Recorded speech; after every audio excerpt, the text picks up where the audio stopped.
Hello प्यारे बच्चों, कैसे हैं आप। मैं डॉक्टर सुशील आपका फिजिक्स में हेल्प चैनल में तहे दिल से स्वागत करता हूं। आजकल हम कर रहे हैं क्लास 12 की केमिस्ट्री को और उसका कर रहे हैं चैप्टर नंबर 5 जो कि है पृष्ठ रसायन यानी कि सरफेस केमिस्ट्री।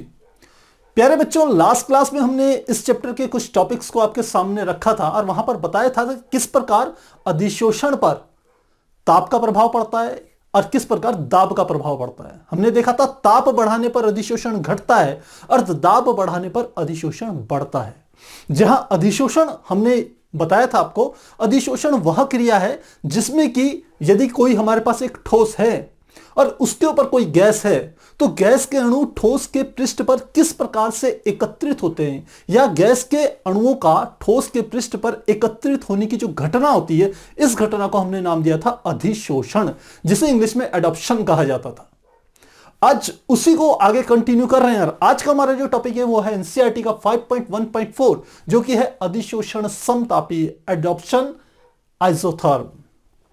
तो क्या अर्थ है इसका अधिशोषण समतापी का?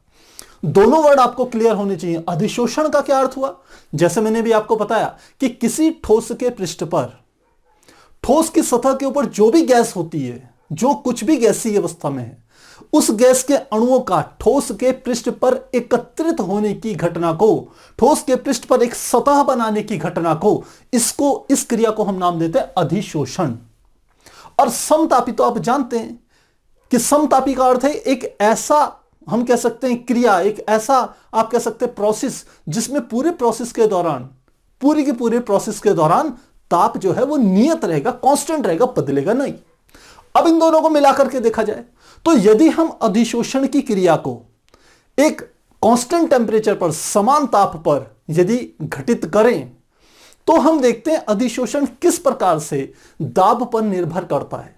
और इसको यदि हम मैथमेटिकली रिप्रेजेंट करें तो उसी को हम कहते हैं अधिशोषण समतापी। तो मुझे लग रहा है यहां पर आपको अधिशोषण समतापी का अर्थ समझ में आ गया होगा। जो मैंने कहा है कि यदि अधिशोषण की घटना का अध्ययन हम समान ताप पर करें, यानी कि पूरी प्रक्रिया के दौरान, अधिशोषण की पूरी घटना के दौरान ताप न बदले, तब हम देखते हैं कि किस प्रकार से अधिशोषक यानी कि ठोस, किस प्रकार से अधिशोष्य यानी कि गैस के अणुओं को अपने पृष्ठ पर कितना कम अथवा ज्यादा इकट्ठा करता है, एकत्रित करता है, यानी कि उनका अधिशोषण करता है। इसी बात का हम अध्ययन करते हैं अधिशोषण समतापी के अंतर्गत। तो पहले लिखते हैं परिभाषा, उसके बाद इसको डिटेल में एक्सप्लेन करेंगे। तो हमने कहा क्या होता है, हमने कहा किसी अधिशोषक द्वारा, किसी अधिशोषक, और अधिशोषक क्या होता है, ठोस, अधिशोषक द्वारा किसी अधिशोष्य, अधिशोष्य जो कि हमारी क्या होती है सामान्यतः गैस के अणुओं को अपने पृष्ठ पर, अपने पृष्ठ पर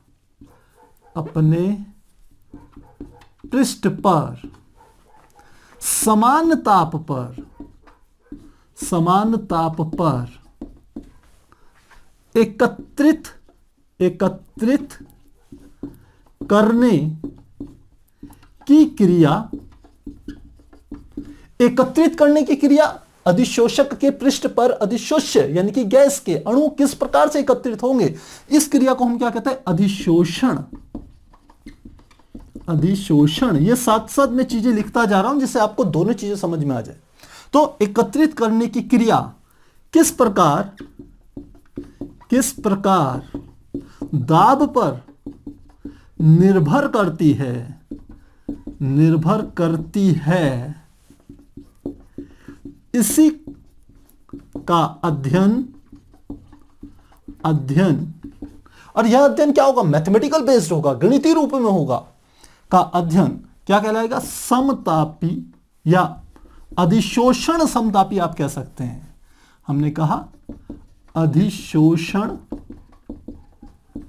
समतापी कहलाता है। तो यहां तक ये बात क्लियर हो गई। अब हमने अपने पिछली जो क्लास थी उसमें देखा था कि ताप बढ़ाते हैं तो अधिशोषण घटता है। खासकर कौन सा, जो हमने वहां पर दो टाइप्स आपको बताए थे, एक भौतिक अधिशोषण, एक रसायन अधिशोषण।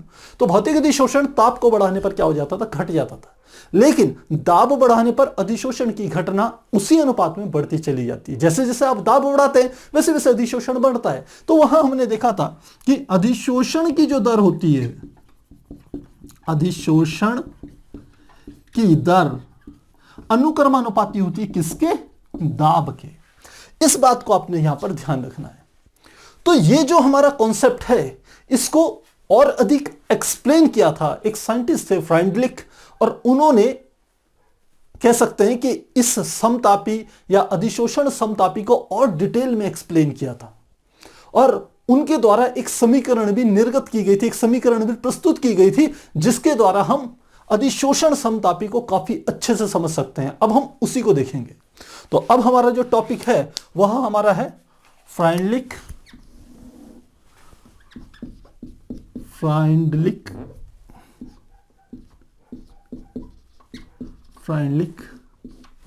समतापी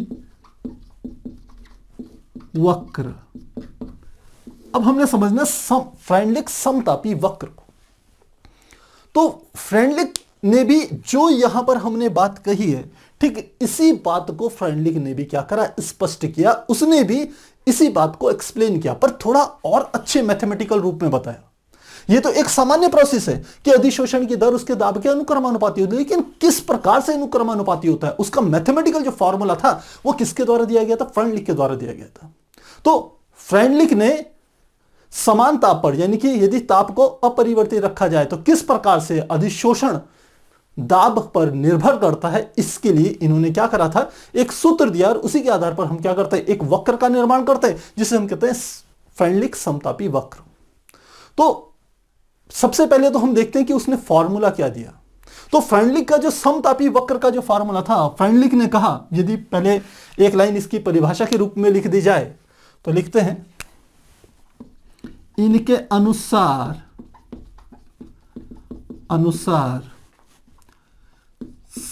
समान ताप पर अधिशोषण की दर दाब के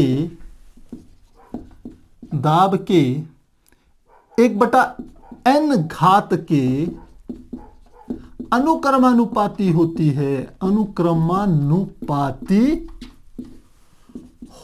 है।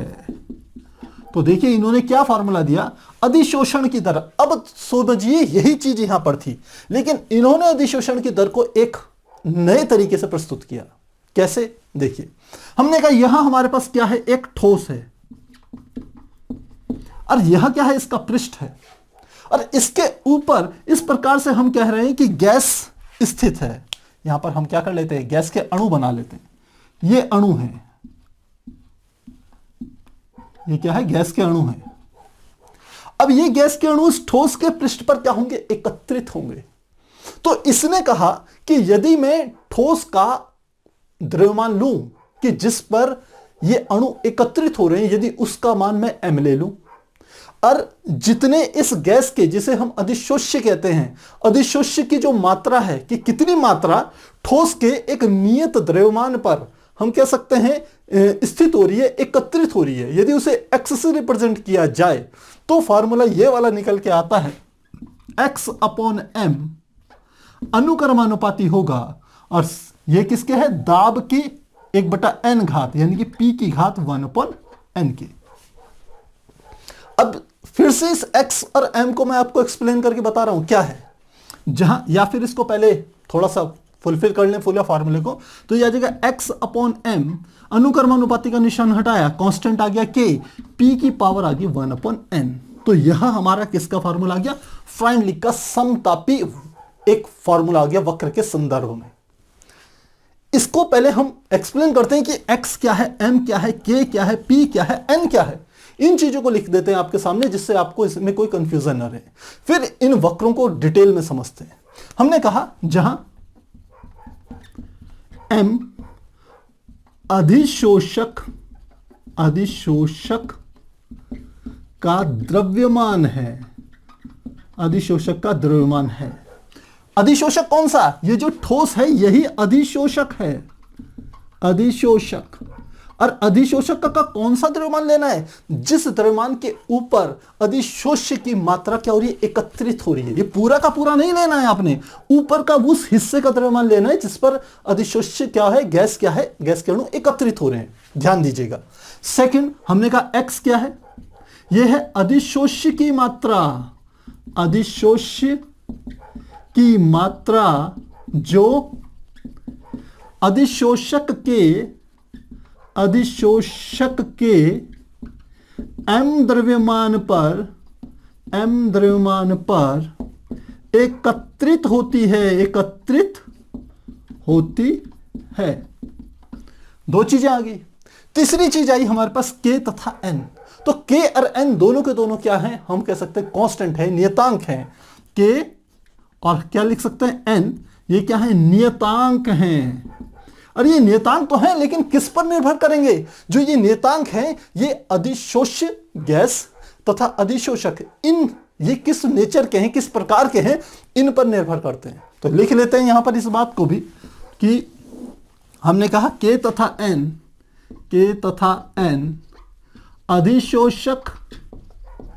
अधिशोषक तथा अधिशोष्य की प्रकृति पर निर्भर करते हैं, निर्भर करते हैं। तो प्यारे बच्चों, यहां से इतनी बात आपको समझ में आ गई होगी कि फ्रेंडलिक ने क्या सिद्धांत आपके सामने रखा था।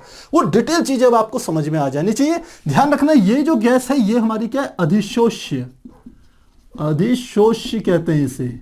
हमने अपनी पहली क्लास में ये सारी टर्म्स आपको बताई थी, लेकिन फिर भी बार बार रिपीट करके आपको बता रहा हूं जिससे आप कहीं कंफ्यूज ना हो। तो ये चीजें हमें समझ में आ गई। अब बात आती है आखिर वक्र कैसे बनाया जाए। तो फ्रेंडलिक का समतापी वक्र बनाने से पहले आपको यह पता होना चाहिए कि जो हमने पहले वक्र बनाया था वह वक्र हमारा क्या था। तो सबसे पहले मैं आपको बता रहा हूं कि जो हमारा ये अधिशोषण समतापी वक्र कैसा होता है, पहले इसे समझेंगे, फिर इसको समझने के बाद हम फ्रेंडलिक के समतापी वक्र को अच्छे से समझ पाएंगे। तो पहला हम क्या कर रहे हैं? अधिशोषण समतापी वक्र को समझेंगे। अधिशोषण समतापी वक्र। तो क्या करेंगे? सबसे पहले एक अक्ष हमने ये वाली ले ली जिसको हम कहते हैं y अक्ष, और यह वाली दूसरी हमने ले ली x अक्ष। तो x अक्ष पर तो हम लेंगे दाब, किससे रिप्रेजेंट करते हैं? P से। ये x अक्ष पर है। और y अक्ष पर हम क्या ले रहे हैं? जो y अक्ष है इस पर हम लेते हैं अधिशोषण की दर। क्या है? अधिशोषण की दर। ये क्या ले रहे हैं? y अक्ष पर ले रहे हैं। यहां पर हमने लिखा था अधिशोषण की दर अनुक्रमानुपाती होती है दाब के। अब यदि हम कुछ डायग्राम बनाएं, यानी कि एक दो गैसें लें या कोई एक ही गैस ले लेते हैं और उसको भिन्न भिन्न तापों पर क्या करें, उसके अधिशोषण की प्रकृति को, अधिशोषण की क्रिया के संदर्भ में ग्राफ यदि बनाएं तो कैसे ग्राफ आता है इसे समझिए। हमने कहा सबसे पहला ग्राफ हम बना रहे हैं, मान लेते हैं कोई हमारे पास एक अधिशोषक है, एक अधिशोष्य है यानी कि एक ठोस है, और एक क्या है? गैस है। तो अधिशोषक यानी कि ठोस के पृष्ठ पर, अधिशोष्य यानी कि गैस के अणु जो एकत्रित हो रहे हैं नियत ताप पर, कांस्टेंट टेम्परेचर पर, उसके दाब तथा अधिशोषण की दर, इनके बीच यदि एक ग्राफ बनाए कि दाब बढ़ाने पर अधिशोषण की दर कैसे परिवर्तित हो रही है, तो ग्राफ इस प्रकार से आता है। हमने कहा ऐसे आएगा, ऐसे और ऐसे। ये ग्राफ मैंने आपको पिछली क्लास में भी डिटेल में समझाया था। मैंने कहा था कि इस ग्राफ के 3 हिस्से होते हैं। पहला हिस्सा तो वह हिस्सा जहां पर कि जैसे यहां तक, जहां पर जैसे जैसे दाब बढ़ाते हैं अधिशोषण की दर उसी अनुपात से क्या होती है? बढ़ती चली जाती है। तो दाब तथा अधिशोषण की दर में एकदम अनुक्रमानुपाती का संबंध होता है। पहला हिस्सा यहां से लेके यहां तक का, दूसरा हिस्सा यहां से लेके यहां तक का, जिसमें हम देखते हैं कि अब दाब तो आप बढ़ा रहे हो लेकिन अधिशोषण की दर उतनी तेजी से नहीं बढ़ रही है अब जितनी वो पहले बढ़ रही थी। तो यहां से लेके यहां तक जो हिस्सा है इस ग्राफ का वो दूसरे प्रकार का हिस्सा है, और यहां से लेके यहां तक का हिस्सा तीसरा हिस्सा है जिसमें हम देख रहे हैं दाब तो आप बढ़ा रहे हैं लेकिन अधिशोषण की दर अधिशोषण नहीं हो पा रहा है। तो इसका एक्सप्लेनेशन हमने आपको पिछली क्लास में दिया हो, आपको ध्यान हो। हमने कहा था ये हमारे पास एक ठोस है, इस ठोस के ऊपर कोई एक गैस है। जैसे जैसे आप गैस का दाब बढ़ाते हैं इस गैस के अणुओं का क्योंकि आयतन कम होगा, गैस के जो अणु यदि दाब बढ़ाएंगे तो क्या होगा, आयतन कम होगा, जिस हम कह सकते हैं बर्तन पे ये गैस भरी हुई होगी। जैसे जैसे दाब बढ़ाएंगे इस गैस के द्वारा घेरे गए आयतन की मात्रा कम होगी, तो गैस के अणु इस ठोस के पृष्ठ के समीप पहुंचेंगे। तो समीप पहुंचेंगे तो ये अणु क्या होंगे, पृष्ठ पर एकत्रित होना शुरू होंगे। तो पृष्ठ पर एकत्रित होंगे तो कैसे होंगे, इस प्रकार से होंगे। यहां पर आ गया, शुरू में पूरा का पूरा पृष्ठ क्या था, एकदम खाली। तो जैसे जैसे आपने दाब बढ़ाया तेजी से ये अणु क्या होंगे, पृष्ठ पर एकत्रित होते चलेंगे। तो ये कौन सा हिस्सा है, यहां से लेकर यहां तक का हिस्सा। जैसे जैसे दाब बढ़ा रहे हो वैसे वैसे अधिशोषण की दर उसी अनुपात में बढ़ रही है। तो ये बढ़ गई, जैसे इस प्रकार से इस प्रकार से ऐसे बढ़ गई यहां से यहां तक की। अब हम देखते हैं दाब बढ़ा रहे हैं तो अधिशोषण की दर अगले हिस्से के लिए तेजी से नहीं बढ़ रही है। तो इसका कारण मैंने बताया था क्योंकि अब पृष्ठ जो हमारे पास पहले बिल्कुल खाली था शुरुआत में, अब उस पर पहले से अणु क्या हो गए, इकट्ठे हो रखे, एकत्रित हो रखे। तो अब नए अणुओं को यहां पर आने के लिए कम जगह है, तो आप दाब भी बढ़ाएंगे लेकिन जब नीचे जगह ही उपलब्ध नहीं है तो अणु उतनी तेजी से पृष्ठ पर एकत्रित नहीं होने वाले। इसलिए दाब तो बढ़ाया लेकिन अधिशोषण की दर यानी कि ठोस के पृष्ठ पर गैस के अणुओं के एकत्रित होने की जो दर है वो घट गई। तो अब की बार क्या होगा, यहां से यहां पर यही वाले अणु जो हैं, सेकंड केस के लिए मैं इनको थोड़ा लंबा करके बना रहा हूं, ये इस प्रकार से आ गए अणु। ये कौन से केस के लिए, यहां से लेके यहां तक के ऊंचे ऊंचे बना दिए। अब समझिए यहां से यहां तक की घटना, आपने अब दाब और बढ़ाया लेकिन क्या हो रहा है, ठोस के पृष्ठ पर तो सब जगह गैस के अणु एकत्रित हो गए हैं, अब रिक्त स्थान ही नहीं है। जब रिक्त स्थान ही नहीं है तो अब आप कितना भी दाब लगाइए गैस के अणु कहां एकत्रित हो पाएंगे, क्योंकि अब सतह पर जगह ही नहीं है। तो इसलिए दाब तो बढ़ाया लेकिन अधिशोषण की दर हम कह सकते हैं कांस्टेंट होगी, नियत होगी। ये जो स्थिति होती है इसे कहते हैं संतृप्त अवस्था, अधिशोषण की संतृप्त अवस्था। अब और अधिक अधिशोषण नहीं हो पाएगा और इसे अधिशोषण की साम्यावस्था भी कहते हैं। ध्यान रखना, इस वाले हिस्से को ग्राफ के, इसको हम साम्यावस्था भी कहते हैं, साम्यावस्था, क्योंकि इस पर दाब बढ़ने के साथ ही अधिशोषण की दर नहीं बढ़ रही है। तो इसको हम साम्यावस्था कहते हैं। कौन सी साम्यावस्था है कि जब अधिशोषक यानी कि ठोस की जो सतह है उस पर अधिशोष्य यानी कि गैस के अणु जब सब जगह घेर लेते हैं तो वह जो स्थिति होती है उसमें हम कहते हैं अधिशोषण की दर दाब बढ़ाने पर बढ़ नहीं रही है, वो कांस्टेंट होगी। यानी कि एक्स अक्ष के क्या होगी, समांतर होगी। यहां से लेके यहां तक की लाइन ये ऐसे समांतर होगी, किसके अक्ष के, एक्स अक्ष के समांतर, दाब अक्ष के समांतर। तो इसको हम एक नए ढंग से भी समझ सकते हैं। एक तो आप ये कह सकते हैं कि अब अधिशोषण हो ही नहीं रहा है, अधिशोषण की घटना हो ही नहीं रही। दूसरी हम इसे अधिशोषण की साम्यावस्था भी कह सकते हैं। साम्यावस्था का अर्थ है कि हो सकता है कि यहां से कुछ अणु जो सतह पर थे वो बाहर निकल रहे हों और ठीक उनका स्थान क्या है, ऊपर के अधिशोषी यानी कि गैस के नए अणु क्या हो रहे हैं, ग्रहण कर रहे हैं। इस स्थिति में भी अधिशोषण की जो दर है वो नियत रहेगी। जितने अणु पृष्ठ से बाहर निकल रहे हैं उतने ही नए अणु ठोस के पृष्ठ पर क्या हो रहे हैं, एकत्रित हो रहे हैं। तो इसको हम साम्यावस्था भी कह सकते हैं। तो यहां आपने देखा कि यदि हम अधिशोषण की दर और दाब के बीच वक्र खींचे तो हमें तीन हिस्से प्राप्त होते हैं। पहला हिस्सा हमें यह प्राप्त होता है और यह जो हिस्सा है इसे हम कहते हैं निम्न दाब वाला हिस्सा। क्या है, निम्न दाब। यहां पर दाब कम होता है इस वाले हिस्से पर, पहले हिस्से पर। यदि इसे मैं ओ कह दूं, इसे ए कह दूं, इसे बी कह दूं और इस वाले हिस्से को मान लेते हैं सी कह दूं, तो ओ से लेके एक जो ग्राफ का हिस्सा है, वक्र का हिस्सा है, ये निम्न दाब का हिस्सा है जहां पर जो अधिशोषण की दर है वो दाब के अनुक्रमानुपाती है। दूसरा हिस्सा हम कहें बी से लेके सी तक का हिस्सा, यहां से लेके यहां तक का ये वाला हिस्सा, यहां पर आप देख रहे हैं दाब क्या है, उच्च दाब है। तो ये जो हिस्सा है ये है उच्च दाब। और उच्च दाब की क्या खास बात है कि यहां पर दाब बढ़ाने पर अधिशोषण की दर में कोई परिवर्तन नहीं हो रहा, वो जितनी पहले थी उतनी ही है। यहां पर उसकी एक सैचुरेटेड स्टेट्स या संतृप्त अवस्था या आप कह सकते हैं साम्य अवस्था वो प्राप्त कर लेती है अधिशोषण की दर। बीच का जो हिस्सा है यहां पर दाब जो होता है मध्यम होता है, न तो OA के समान कम होता है न BC के समान उच्च होता है। तो यहां पर दाब क्या होता है? मध्यम दाब, मध्यम दाब। तो ये तीन चीजें आपको पता होनी चाहिए। दूसरी बात, यदि इस वाले वक्र को मैं कहूं कि यहां पर जो समतापी वक्र है ये वाला, मान लेते हैं यहां पर लिख लेते हैं, यह वक्र मैंने बनाया, एक और मान लेते हैं दूसरा वक्र बना रहा हूं।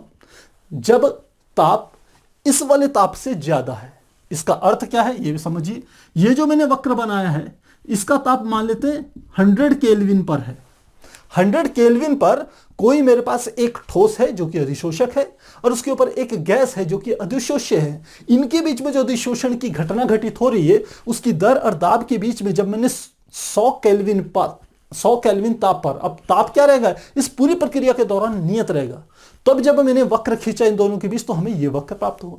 यदि मैं दाब को थोड़ा सा घटा दूं, दाब को यदि मैं कर दूं 90, तो अब की बार मुझे वक्र इस प्रकार से प्राप्त होता है। ये तो ये वाला वक्र कौन सा है? 90 केल्विन का। तो यदि आप जो ताप है जो कांस्टेंट आपने रखा हुआ है उस ताप को घटाएंगे तो जो नए वक्र प्राप्त होंगे वो इस वक्र से ऊपर की तरफ मिलेंगे। और यदि आप क्या करेंगे, ताप को बढ़ा देंगे तो जो नए वक्र आएंगे, यानी कि मैं कह दूं यदि जो नियत ताप है, क्योंकि इसमें हमने कंडीशन लिखी हुई है समान ताप या नियत ताप पर, तो ये जो नियत ताप है यदि इसका मान 100 से 120 कर दूं, केल्विन कर दूं, तो मुझे जो वक्र मिलेगा वो यहां से शुरू होगा, नीचे से शुरू होगा, यहां से इस प्रकार से ऐसे करके वो आएगा वक्र।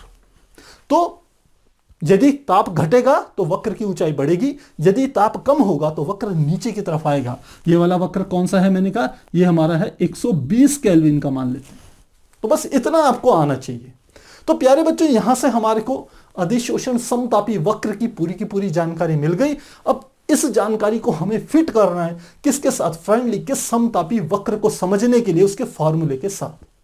फ्रेंडली कहता है कि x/m बराबर जब k 1/n के बराबर होते हैं तो जो n है उसका मान बड़ा होता है 1 से। तो किस प्रकार से हमें यह फॉर्मूला मिलेगा इसी चीज को हमने समझना है। तो आप एक बार इसका स्क्रीनशॉट लीजिए, फिर हम आगे क्या करते हैं इसे कंटिन्यू करते हैं। तो प्यारे बच्चों, अभी हमने देखा कि फ्रेंडलिक ने किस प्रकार से अपना नियम कह सकते हैं प्रस्तुत किया अधिशोषण समतापी के लिए, और साथ ही उसने जो फॉर्मूला दिया था उस फॉर्मूले को हम जानते हैं, वह हमारा था x/m बराबर k और साथ में थी p की घात 1/n। यह हमारा क्या था? फ्रेंडलिक का फॉर्मूला था। अब हम देखते हैं कि क्या यह फॉर्मूला जो हमने यहां पर अधिशोषण समतापी वक्र तैयार करा था, क्या यह उससे मैच करता है, यह क्या उसको सेटिस्फाई करता है? इस चीज को समझते हैं पहले, और ये बहुत ही इंपॉर्टेंट है। यदि आप यह चीज समझ गए तो आगे जब हम फ्रेंडलिक का वक्र निर्माण करेंगे तो वो आपके लिए काफी आसान हो जाएगा। तो सबसे पहले देखते हैं, हमने देखा कि O से लेके A का जो हिस्सा है उसमें जो दाब है वह x/m यानी कि अधिशोषण की दर के अनुक्रमानुपाती है। तो हम लिखते हैं वक्र के OA हिस्से के लिए यदि इस हिस्से की बात करें तो आप देख रहे हो अधिशोषण की दर, और इस अधिशोषण की दर को हम x/m लिख सकते हैं। फ्रेंडलिक ने जो कहा अधिशोषण की दर को उसने x/m से रिप्रेजेंट किया है, तो हम लिख सकते हैं कि वक्र OA के हिस्से के लिए x/m अनुक्रमानुपाती होता है सीधे P के। जैसे जैसे P का मान बढ़ाएंगे x/m का मान बढ़ेगा। किस हिस्से के लिए? केवल OA हिस्से की बात कर रहे हैं इसके लिए। तो यहां पर आप देखिए, तो इस वाले फॉर्मूले से यदि इसका कंपेयर करें तो हम लिख सकते हैं x/m बराबर क्या हो जाएगा? k × P। समीकरण 1 और समीकरण 2 की यदि तुलना करें, समीकरण 1 व 2 की तुलना से यदि तुलना करें तो देखते हैं इसमें सब चीजें एक दूसरे के बराबर है, बस 1/n की जगह क्या आ गया? यहां पर कुछ नहीं है तो 1 तो है, पी की पावर यदि कुछ नहीं है तो 1 है, और यहां पर पी की पावर 1/n है। तो इनकी तुलना करें तो साफ हमें पता चल रहा है 1/n का मान किसके लिए है, किसके बराबर है, 1 के बराबर। लेकिन किस हिस्से के लिए, ओ से ए तक के हिस्से के लिए। वहां पर सीधे सीधे जैसे जैसे आप दाब बढ़ा रहे हैं, अधिशोषण की दर यानी कि x/m का मान उसी अनुपात में बढ़ रहा है। तो यहां पर हमें यह बात पता चल गई। यहां से यदि n का मान निकालना चाहें तो दोनों को हम क्या कर दें, पलट दें। तो यहां पर हम इसको ऐसे लिख सकते हैं n/1 बराबर हो जाएगा 1 के, यानी कि पता चल गया n का मान किसके बराबर आ गया, 1 के बराबर आ गया। तो ये किस हिस्से के लिए है, OA के लिए। अब दूसरा समझिए, सेकंड। अब हम हिस्सा ले रहे हैं AB, ये वाला हिस्सा था निम्न दाब का, ये हिस्सा है AB, कौन सा है, मध्यम दाब का। तो लिखते हैं वक्र के AB हिस्से के लिए, हिस्से के लिए।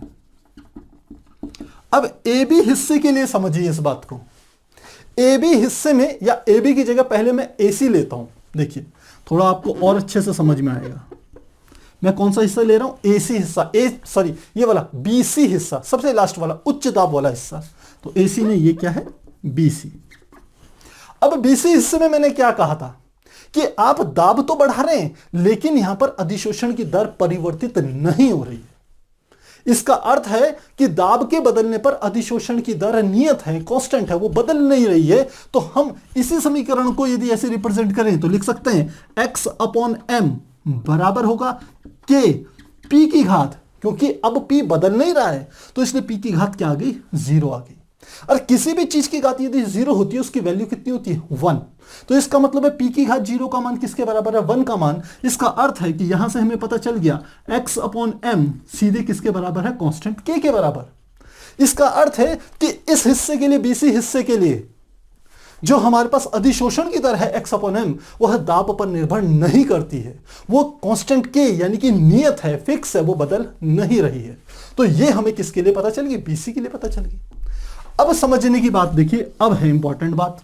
अब यहां से हमारा थोड़ा लॉजिक शुरू होगा। इस वाले हिस्से के लिए आप देखिए, जो 1/n का मान जो है, 1/n का मान किसके बराबर था, 1 के बराबर। और इस वाले हिस्से में यदि मैं तुलना करूं इस समीकरण 1 की और इस वाली समीकरण की, ये x/m बराबर k p की घात 0, इसकी यदि तुलना करूं तो लिखते हैं, यहां पर लिख लेते हैं, ये मान लेते हैं समीकरण 2 है। तो लिखते हैं 2 भी नहीं प्यारे बच्चों, 2 हमने ऊपर ले ली तो यहां ले ली हमने 3। तो समीकरण 2 व 1 की, 3 व 1 की, 1 व समीकरण 1 व 3 की तुलना करने पर, फिर से ध्यान दीजिएगा, समीकरण 1 कौन सी, ये वाली। समीकरण 3 कौन सी, ये वाली x/n बराबर k p की घात 0। तो इनकी तुलना करें तो देख रहे हैं 1/n का मान किसके बराबर है, 0 के बराबर। तो 1/n बराबर किसके है, 0 के बराबर। n का मान निकालना है, दोनों को पलट दीजिए तो क्या आ जाएगा, n/1 बराबर आ जाएगा 1/0। और 1/0 आ गया तो n का मान क्या आ गया, इंफिनिटी। इसका अर्थ यह हुआ कि इस वाले हिस्से के लिए, AO के लिए 1/n का मान था 1, और इस BC हिस्से के लिए 1/n का मान क्या है, 0। तो अर्थ क्या हुआ कि वक्र OA से BC तक पहुंचते पहुंचते 1/n का मान 1 से घट करके 0 हो गया। यहां पर मान कितना था, 1, यहां पर मान क्या हो गया, 0। तो ये जो बीच का हिस्सा रहा होगा, AB वाला हिस्सा जिसे मैं मध्यम दाब कह रहा हूं, यहां पर क्या मान रहा होगा 1/n का, निश्चित रूप से 1 से कम होगा और 0 से ज्यादा होगा। इसी बात को तो मैं आपको समझाना चाह रहा हूं कि ये जो बीच का हिस्सा है मध्यम दाब का, यहां पर 1/n का मान 1 व 0 के बीच होगा, क्योंकि इस मध्यम दाब से पहले 1/n का मान है 1 और इस मध्यम दाब के बाद 1/n का मान क्या है, 0। तो 1/n का मान बीच वाले हिस्से के लिए, इस हिस्से के लिए क्या होगा, 1 तथा 0 के बीच में होगा। और उसी 1 तथा 0 के बीच को इन्होंने 1/n के हिसाब से क्या करा है, दर्शाया है। तो मुझे लग रहा है ये बात अब आपको समझ में आ गई होगी कि किस प्रकार से इस वक्र के अकॉर्डिंग, इस वक्र की हेल्प से हम जो हमारे पास फ्रेंडलिक का जो फॉर्मूला है उसको हम क्या कर सकते हैं, एक्सप्लेन कर सकते हैं। तो यहां से हमारे को ये बात समझ में आ गई है कि 1/n की वैल्यू एक बार 0 और एक बार क्या है 1 के बराबर है। साथ ही हमें पता चल गया n का मान 1 तथा n का मान इंफिनिटी के बीच होता है। तो लिखते हैं अतः जो n का मान होगा, n का मान 1 व इंफिनिटी के बीच होगा।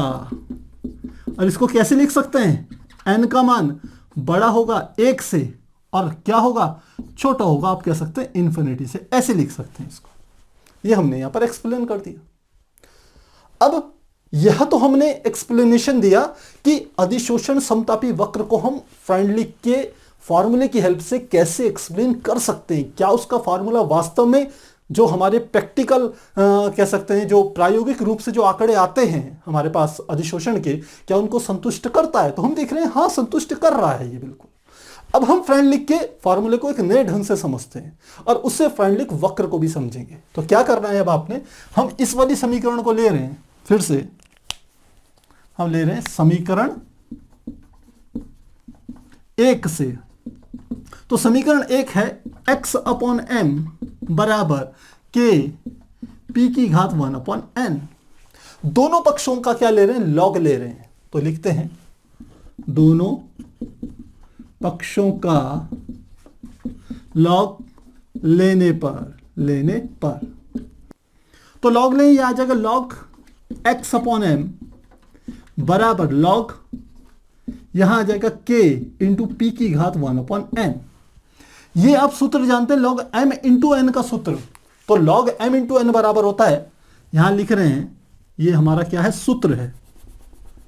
यहां पर लिख भी देते हैं, ये सूत्र है। लॉग m इंटू n बराबर होता है log m plus log n के बराबर होता है। तो ये फार्मूला यहां अप्लाई करें तो बाएं पक्ष तो लॉग x/m का ऐसे रहेगा। तो इसे मैं लिख रहा हूं यहां पर। तो ये फार्मूला मैंने लिखा, लॉग x/m तो ऐसे का ऐसा रहेगा। दाएं पक्ष में देखें तो log k plus log p की घात 1/n, क्योंकि ये हमारा हो गया m और ये हो गया n। तो log k plus log p की घात 1/n। अब यहां पर हम एक और फार्मूला यूज करेंगे और उससे पहले थोड़ा इसको मिटा लेते हैं। अब हमें इसकी आवश्यकता नहीं है, आप चाहें तो इसका स्क्रीनशॉट ले सकते हैं 1 मिनट में। तो अब इसको थोड़ा मिटा करके हम क्या करेंगे, फ्रेंडलिक का वक्र बनाएंगे, वो तैयार करेंगे।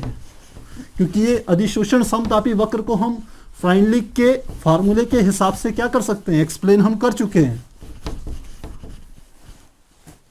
तो अब क्या करना है, इसमें इस धर की ओर एक और फार्मूला हम यूज कर रहे हैं, जो कि हमारा है, सूत्र फिर से लगा रहे हैं, लॉग m की घात n बराबर होता है n लॉग m के। ये यहां पर लगाएं तो क्या आ जाएगा हमारे पास, यह आ जाएगा लॉग x/m बराबर log k plus 1/n log p।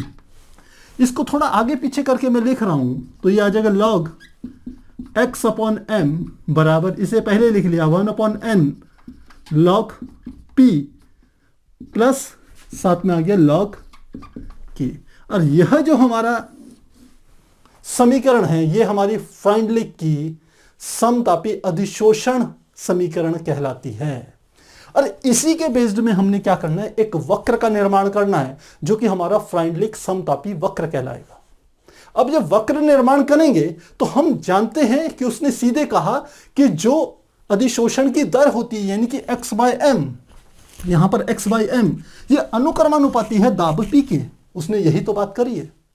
तो हम इन दोनों चीजों को, एक को y अक्ष पर एक को x अक्ष पर लेते हैं, तो हमने देखा था स्टार्टिंग में एक सीधी रेखा प्राप्त होती है। तो सीधी रेखा के समीकरण से यदि इसे कंपेयर करें तो हम जानते हैं, चूंकि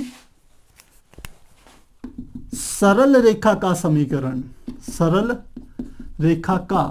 समीकरण होता है y बराबर mx प्लस c। अब देखिए ये क्या चीज क्या है, इस y को हमने किसकी जगह रखना है, log x अपॉन m, यानी कि y अक्ष पर log x अपॉन m आएगा।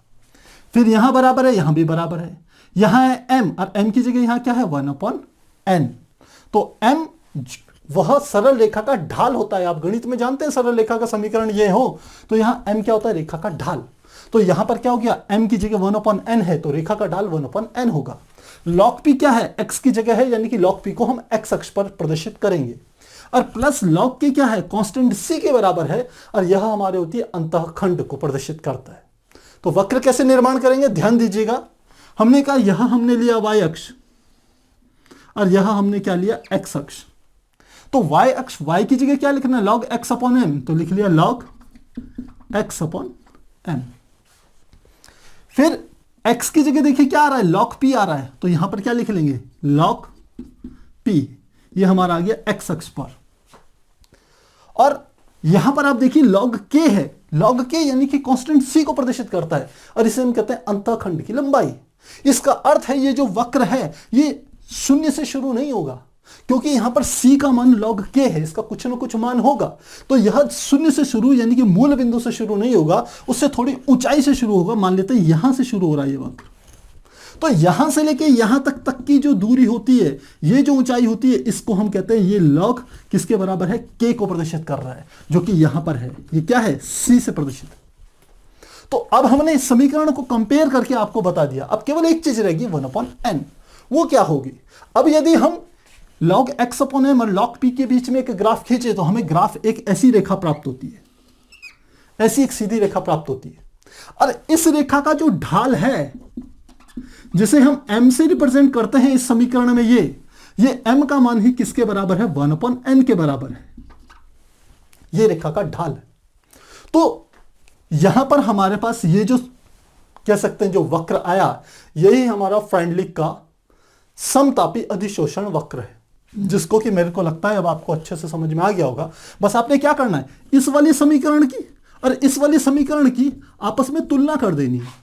y की जगह log x अपॉन m है तो y अक्ष पर log x upon m, x की जगह क्या है log p है तो x की जगह log p x अक्ष पर, साथ में c की जगह log k है तो अंतःखंड की लंबाई यहां से यहां तक की लंबाई क्या ले लेंगे, log k ले लेंगे। अब यहां से वक्र शुरू करेंगे तो इस वक्र की जो ढाल है वो m से प्रदर्शित होती है, रेखा की ढाल, ये किसके बराबर है, 1 अपॉन n के बराबर है, इसलिए रेखा की ढाल जो होगी वो 1 अपॉन n से प्रदर्शित होगी।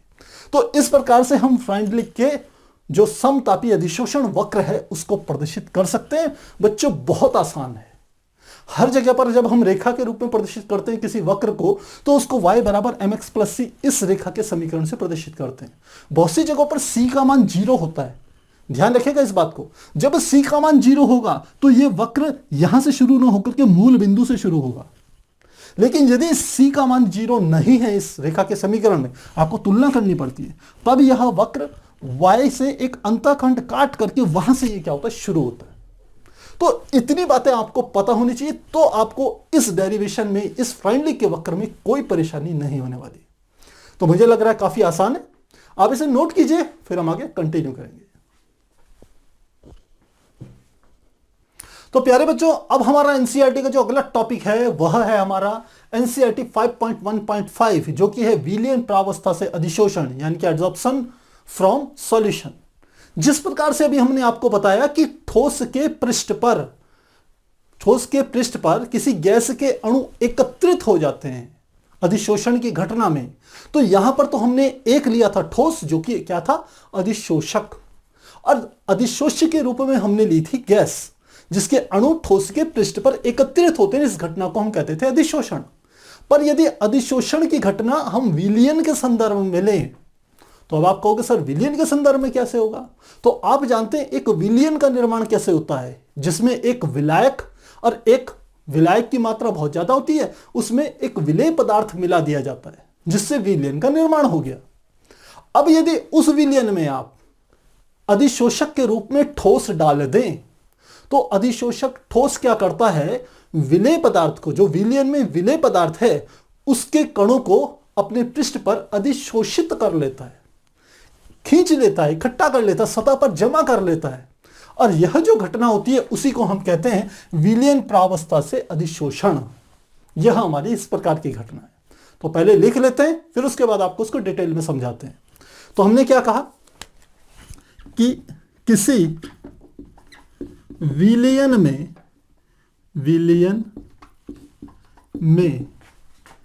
किसी अधिशोषक जो कि हमारा क्या है, ठोस को डालने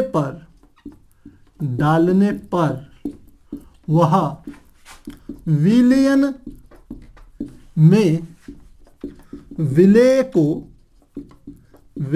को अपने पृष्ठ पर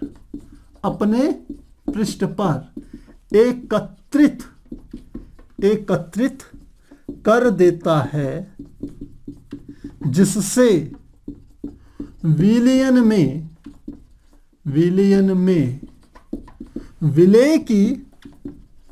विलेय की सांद्रता बदल जाएगी, क्या, कम हो जाएगी। और इसी घटना को हम कहते हैं विलयन प्रावस्था से अधिशोषण। इसे ही विलयन प्रावस्था से अधिशोषण कहते हैं। तो अब बात आती है कि क्या किसी विलयन में, मान लेते हैं मैंने एक ये विलयन ले लिया, ये हमारे पास कोई एक बीकर है, इसमें कोई एक विलयन भरा हुआ है, और इस पे हमने साथ में क्या डाल दिया, इसमें हमने डाल दिया है कोई अधिशोषक। ये है अधिशोषक। तो अधिशोषक को इस प्रकार से डाल दिया। ये मैं यहाँ थोड़े से बड़े साइज में आपको दिखा रहा हूं, हालांकि काफी छोटे छोटे साइज होते हैं अधिशोषक के। इस प्रकार से हमने ये क्या डाल दी, ये क्या है हमारे, ये है अधिशोषक। अब ये अधिशोषक क्या करता है, इस विलयन में जो भी विलेय पदार्थ मिला हुआ होगा, उस विलेय पदार्थ को अपने पृष्ठ पर, अपनी सतह पर क्या कर लेगा, खींच लेगा, आकर्षित कर लेगा।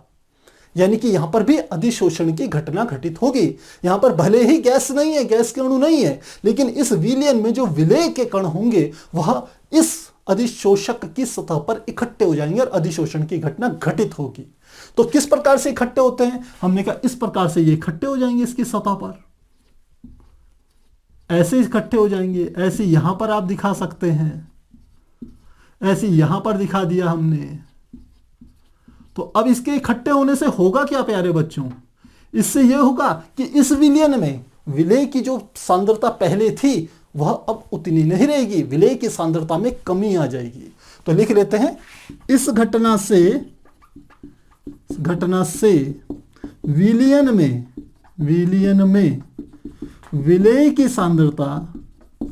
विलेय की सांद्रता जिसे हम C से प्रदर्शित करते हैं, जिसे इंग्लिश में कंसंट्रेशन कहा जाता है, कि सांद्रता C घट जाती है।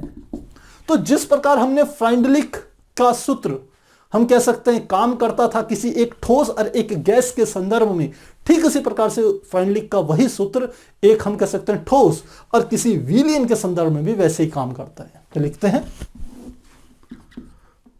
फ्राइंडलिक के सूत्र से। अब देखिए फ्राइंडलिक का सूत्र क्या कहता है, x/m यानी कि अधिशोषण की दर बराबर होती थी कांस्टेंट k और साथ में हमारा होता था p की घात 1/n। लेकिन यह सूत्र तब काम करता है यदि ठोस के ऊपर गैस हो, और यह p क्या होता था, उस गैस पर लगने वाला दाब को प्रदर्शित करता था। लेकिन यहां पर अब दाब की बात नहीं हो रही है, यहां पर विलयन में क्या है, विलेय की सांद्रता है, वह परिवर्तित हो रही है अधिशोषण की घटना में।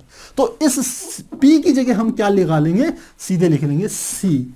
तो यदि किसी विलयन में आप अधिशोषण की घटना का अध्ययन करेंगे तो फ्राइंडलिक का सूत्र इस प्रकार से आएगा, लिख भी लेते हैं, जहां C विलयन में विलेय की सांद्रता को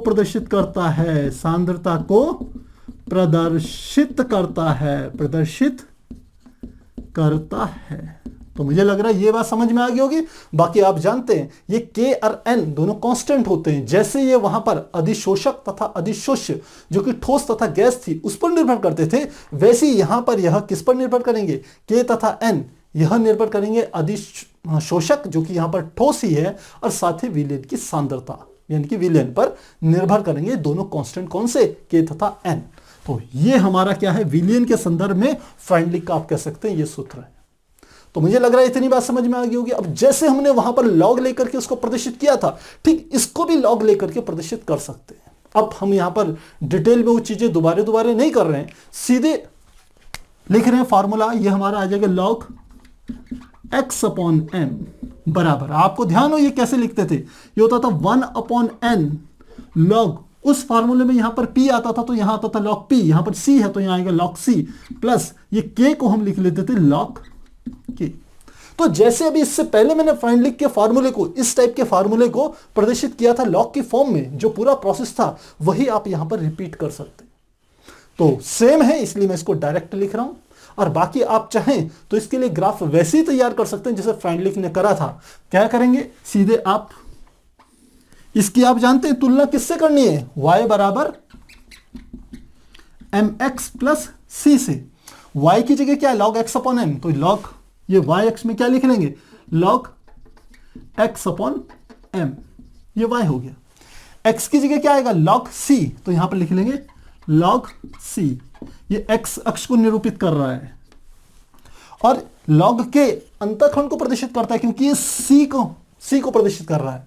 तो हमने कहा ये वाला हिस्सा क्या होगा, यहां से लेके यहां तक का ये होगा log k। और साथ में अब हम देख रहे हैं कि जो रेखा आएगी वो इस बिंदु से आएगी और वो इस तरीके की होगी, और इसकी जो ढाल है जिसको हम m से प्रदर्शित करते हैं इस फार्मूले में, ये वाला हमारा क्या होता था, m, ये रेखा का ढाल होता था। इसको हमने कहा था ये किसको प्रदर्शित करता है, 1/n को प्रदर्शित करता है।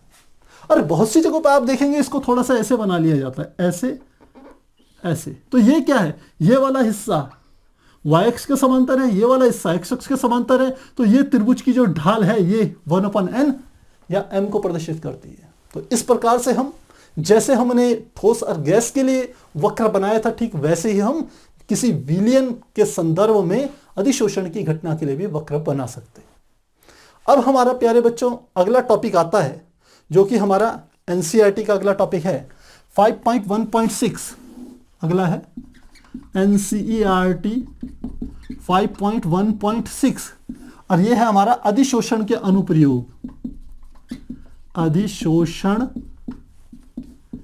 के अनुप्रयोग यानी कि व्यवहारिक जीवन में इस अधिशोषण की क्रिया का क्या महत्व है, क्योंकि स्टार्टिंग में हमने कहा था ये इंडस्ट्रियल रूप में, उद्योग धंधों में इसका काफी इस्तेमाल किया जाता है। तो किन किन चीजों में इस्तेमाल होता है, सबसे पहले हम बताते हैं। इसमें होता है गैस मास्क में, गैस मास्क। गैस मास्क क्या होते हैं कि यदि आप किसी ऐसे स्थान पर हैं जहां पर कि बहुत सी ऐसी गैसें उपस्थित हैं जो कि आपके स्वास्थ्य के लिए नुकसानदायक हैं, जहरीली गैसें हैं। मेनली ये कहां पर होता है, जब कुछ लेबर्स लोग क्या करते हैं, खानों में काम करते हैं। मान लेते हैं वो कोयले की खानों में काम कर रहे हैं, तो वहां पर कुछ ऐसी विषैली गैसें होती है जो उनके शरीर पर दुष्प्रभाव डाल सकती हैं। तो ऐसी गैसों से बचने के लिए उन जो मजदूर होते हैं उनको क्या पहना दिए जाते हैं, गैस मास्क पहना दिए जाते हैं। अब ऐसी क्या खास बात होती है गैस मास्क में, गैस मास्क की खास बात क्या होती है कि उस मास्क के उस वाले हिस्से पर जहां से व्यक्ति क्या करेगा, श्वसन करेगा, बाहर की वायु को अंदर खींचेगा, उसके उस वाले हिस्से पर क्या कर दिया जाता है, अधिशोषक लगा दिए जाते हैं। ऐसे पदार्थ लगा दिए जाते हैं जो कि बाहर से आने वाली विषैली गैस में जो विषैले अणु हैं, विषैले तत्व हैं, वह तत्व क्या हो जाते हैं, उस अधिशोषक के ऊपर इकट्ठे हो जाते हैं और जो अंदर जो गैस जाएगी वह क्या हो जाएगी, हमारी शुद्ध हो जाएगी। वो फिल्ट्रेशन वाली बात है प्यारे बच्चों। जैसे आपने देखा होगा कि जल कहीं पर यदि दूषित है, उस पर कंकड़ है, कुछ हम कह सकते हैं शुद्धियां आपको दिख रही हैं, तो आप क्या कीजिए, एक कपड़ा लीजिए और कपड़े के ऊपर से उसको छान दीजिए, तो मैक्सिमम जो मोटे मोटे कण जो होते हैं वो सारे के सारे कपड़े पर ही इकट्ठे हो जाते हैं और आपका नीचे क्या हो जाता है, साफ जल आपको मिल जाता है। तो ठीक वही बात क्या होती है, गैस मास्क के साथ होती है। जब मास्क से वायु अंदर जाती है तो जहरीले जो हम कह सकते हैं मॉलिक्यूल्स होते हैं गैसों के, वह मास्क के ऊपरी सिरे पर ही इकट्ठे हो जाते हैं और व्यक्ति जो श्वसन करता है उसको अंदर की ओर उसके वो जहरीले मॉलिक्यूल्स नहीं पहुंच पाते, जिससे वो क्या होता है, सुरक्षित रहता है। तो ऐसे इसका इस्तेमाल किया जाता है। दूसरा हम कह सकते हैं जैसे निर्वात उत्पन्न करने के लिए, निर्वात उत्पन्न करने के लिए, अब देखिए निर्वात कैसे उत्पन्न किया जाता है। किसी स्थान पर हमारे पास मान लेते हैं कोई एक बॉक्स है, उसके अंदर निर्वात निकालना है, तो उसके अंदर से आपको वायु निकालनी पड़ेगी। तो सामान्यतः किसी पंप के द्वारा उसके अंदर की वायु को आप बाहर खींच लेते हैं, लेकिन अंदर फिर भी कुछ गैसों के आप कह सकते हैं अणु रह जाएंगे। तो यदि आप चाहते हैं उसके अंदर से पूर्ण रूप से यदि बाहर चीजें निकल जाएं, तो आपको क्या करना पड़ेगा, उसके अंदर एक ऐसा अधिशोषक डालना पड़ेगा जो अधिशोषक क्या करे, उन गैस के अणुओं को अपने पृष्ठ पर अवशोषित कर ले, यानी कि अधिशोषित कर ले, अपने पृष्ठ पर एकत्रित कर ले। और जब वो एकत्रित हो जाएंगे तो गैस के कुछ भी अणु उस फ्लास्क के अंदर नहीं रह पाएंगे, उस चीज के अंदर नहीं रह पाएंगे जिसमें आप उच्च निर्वात उत्पन्न करना चाह रहे हैं, वो क्या होंगे, बाहर निकल जाएंगे। तो इस प्रकार से इसका उपयोग किया जाता है। तीसरा, हम व्यवहारिक जीवन में आपने देखा होगा कि मॉइस्चर जो होती है हमारी, यानी कि जो कह सकते हैं जो जल वाष्प होती है वायु में, उस चीज से वस्तुओं को बचाने के लिए सिलिका जेल का इस्तेमाल किया जाता है, यानी कि वाष्प का अवशोषण, वाष्प का अवशोषण। और किसके द्वारा किया जाता है, इसका एग्जाम्पल है सिलिका जेल द्वारा, सिलिका जेल द्वारा। अब सिलिका जेल मैंने आपको पहले भी बताया था इस चैप्टर में कि आपको एक नया बैग खरीद के लाते हैं, कुछ आपने देखा होगा कुछ नए इलेक्ट्रॉनिक्स आइटम लाते हैं, तो बॉक्स को खोलें, उसके अंदर उस आइटम के अलावा छोटे छोटे आपको पैकेट मिलते हैं। उन पैकेट्स को यदि थोड़ा हाथ से टच करेंगे तो उसमें थोड़े से कंकड़ जैसे आपको महसूस होंगे, तो वो वास्तव में क्या होता है, सिलिका जेल होता है। और उसकी खास बात क्या होती है कि उसके अगल बगल वायु में यदि जल वाष्प है तो उसको क्या कर लेती है, वो अधिशोषित कर लेती है, अपने पृष्ठ की ओर खींच लेती है, तो जिससे जो वायु होती है उसमें नमी नहीं रह पाती, और जो भी आपके अप्लायंसेस होती है, जो भी चीजें होती है जो नमी से खराब होने की जिनकी संभावना है, वह संभावना समाप्त हो जाती है। तो इस प्रकार हम कह सकते हैं अधिशोषण के हमारे व्यवहारिक जीवन में या इंडस्ट्री में बहुत अधिक उपयोग है। तो मुझे लगता है इतने काफी हैं, बाकी आप अपनी बुक से देख लीजिएगा। तो प्यारे बच्चों, आज हमने समझा कि फ्राइडलिक का समतापीय अधिशोषण क्या होता है। उससे पहले हमने समतापीय अधिशोषण को समझा, साथ ही हमने देखा विलियन के संदर्भ में अधिशोषण किस प्रकार से है, उसका वक्र क्या है और उसका फॉर्मूला कैसे होगा। आपने यहां पर इस बात का ध्यान देना है कि फ्राइडलिक का जो सूत्र होता है वो ठोस और गैस के संदर्भ में जो होता है वहां पर वेरिएबल हमारा आता है P, यानी कि दाब। और जब हम विलयन के संदर्भ में लेंगे तो उस P की जगह यहां पर हम क्या ले लेते हैं, C, जो कि विलयन में विलय की सांद्रता को प्रदर्शित करता है। तो इन सब चीजों का ध्यान रखेंगे तो यह टॉपिक एकदम आपका अच्छे से तैयार हो गया होगा। और यह देखा जाए तो फ्राइडलिक का जो फॉर्मूला है इस चैप्टर का सबसे इंपॉर्टेंट टॉपिक है, यह आपको अच्छे से आना बहुत जरूरी है। यदि कहीं पर कोई डाउट हो तो कमेंट बॉक्स में निसंकोच रूप से लिखिएगा, मैं समय रहते उनका पूरा जवाब देने की कोशिश करूंगा। तो फिर मिलते हैं अगली क्लास में, तब तक के लिए गुड बाय।